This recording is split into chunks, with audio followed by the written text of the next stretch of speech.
Hello everyone, you are officially welcome to my YouTube channel. This is Mom Speaks with Vivian Adams.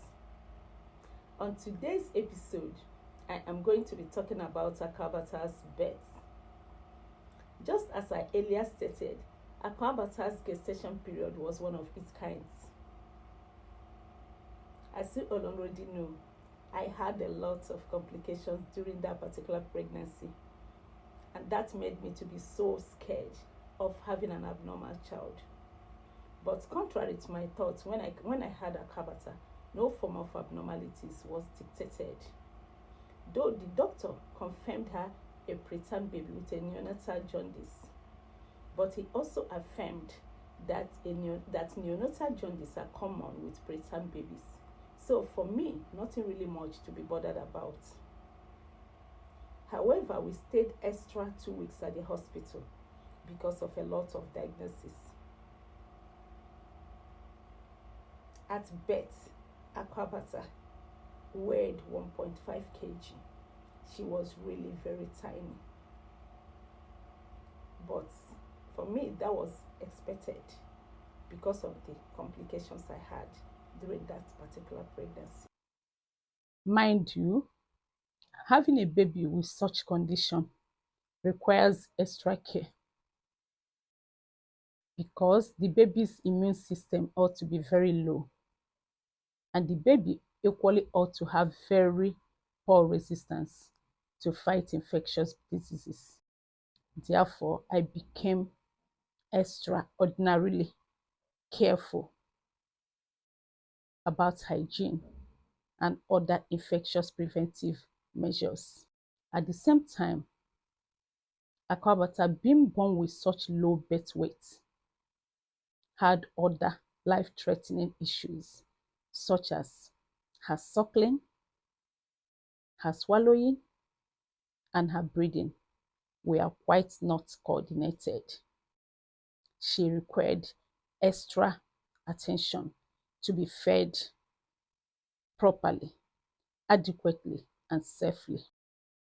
Akuabata at birth could not suckle because her reflex was not strong enough, posing a whole lot of stress for me, the mother.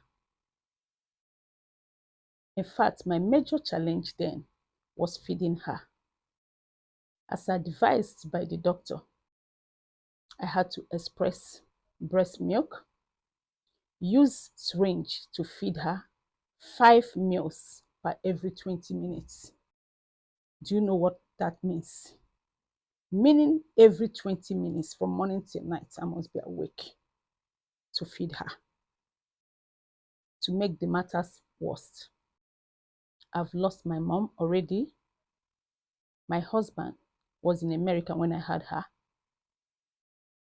None of my siblings were around at that time. Though I employed a nurse and I had a house help, but I was so afraid to leave them to feed her. I was doing the feeding all alone because I didn't want to complicate issues still more for her. Invariably, I wasn't getting any sleep at all.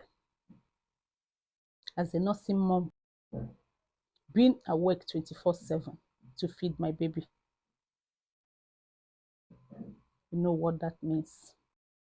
At times I will feel like running mad. All my head will be aching me. My body will be shaking. My eyes will always want to close. My phone will be ringing. I couldn't pick it up. Guys, don't let me bore you with the gist of that time. All I can say is that the stress was quite enormous.